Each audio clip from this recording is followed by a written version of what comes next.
Lanjut ya, agak terpotong barusan. Memang 10 menit nih, memang aturan dah. Aturan dari yang punya perusahaan. Ya lanjut. Ini anggap nanti bagian part kedua ya. Jadi part yang pertama, yang kedua, yang ke selanjutnya adalah nilai kemandirian ya tadi. Bagaimana anak sedini itu berumur belasan tahun, bahkan di pesantren ada yang berumur belum nyampe 10 tahun, masih usia SD atau MI. Dia sudah siap, bukan karena dia dipaksa, tapi memang dia dilatih.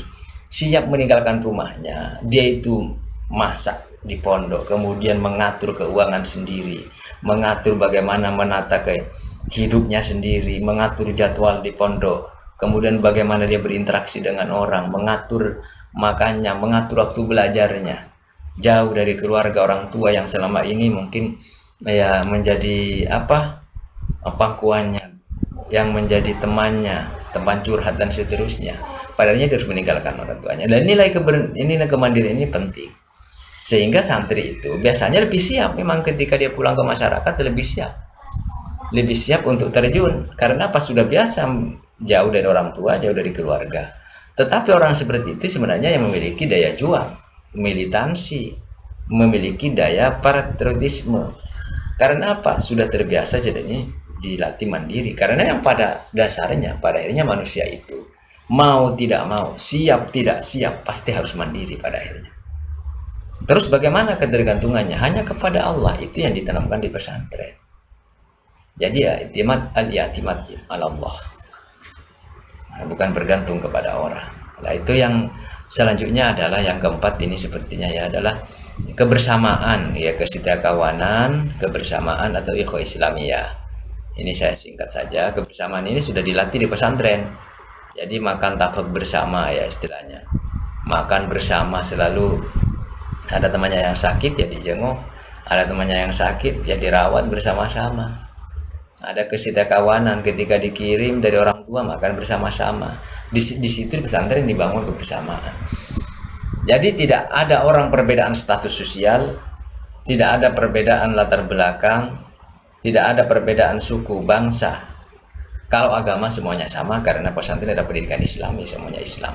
Tapi perbedaan latar belakang itu kemudian hilang, masuk ke pesantren menjadi satu.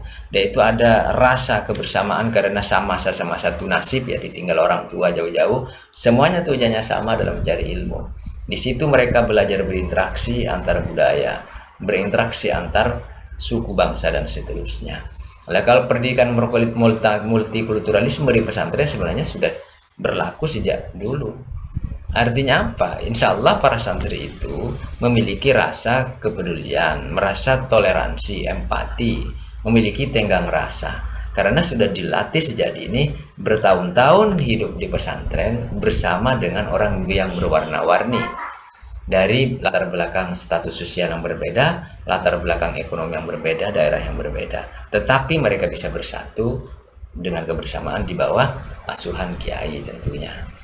Lanjut, yang terakhir ya adalah kesederhanaan. Nah, nilai kesederhanaan ini juga menjadi pembeda. Kalian bisa bandingkan misalnya bagaimana sekarang ini berbicara tentang pendidikan. Beberapa pendidikan yang di luar itu bukan hanya menampilkan kemahalan pendidikannya, tetapi bagaimana gaya hidupnya para pelajarnya, mulai dari cara berpakaian, fasilitas hidupnya, kendaraannya dan seterusnya. Sementara di pesantren HP tidak pegang, baju dibatasi, pakai perhiasan juga dibatasi, makan dibatasi, kemudian kendaraan apalagi tidak boleh. Jadi mereka itu betul-betul dilatih untuk menempat diri supaya dirinya matang untuk hidup sederhana. Kenapa? Karena tentu orang yang sederhana itu, hidup yang sudah dilatih hidup sederhana, lebih siap jadi orang kaya daripada orang yang tidak sederhana kemudian jatuh menjadi orang yang miskin misalnya. Artinya apa? Pendidikan pesantren yang menjadi karakteristik itu salah satunya adalah kesederhanaan. Itu sudah menjadi cermin dari kiai. Kiai boleh kaya, santri boleh kaya, pengurus boleh kaya, semuanya boleh kaya. Tetapi kekayaan itu tidak sampai menjadi masuk ke hatinya, menjadi kesayangan, menjadi cinta, sehingga dia itu takluk dengan harta. itu bisa dibuktikan dalam kehidupan seorang kiai.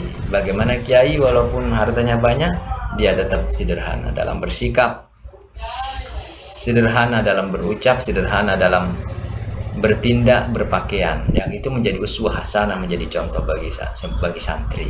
Lah kesederhanaan itulah yang itu menjadi karakter juga, menjadi nilai-nilai yang berlaku pesantren. Nah, dari beberapa nilai-nilai yang saya sampaikan tadi itu menjadi pondasi pendidikan pesantren, dalam arti bahwa pesantren dengan menanamkan nilai-nilai yang tadi, keagamaan, nilai keikhlasan, nilai kebersamaan, kemudian kemandirian dan kesederhanaan, itu menjadi pondasi pokok yang itu nanti santri itu bisa lebih kokoh, bisa lebih kuat menghadapi masyarakat setelah dia itu kembali ke masyarakat dan berhenti di pesantren.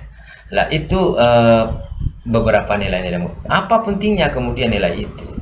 Lah pentingnya apa? Itu untuk menanamkan menjadi akhlak, menjadi watak, menjadi tabiat. Jadi santri itu tidak hanya berbicara tentang ilmu pengetahuan, tetapi bagaimana dia melatih. Karena mondok itu tujuannya adalah untuk mengaji ilmu agama, mencari Allah, dan juga membina akhlakul karimah.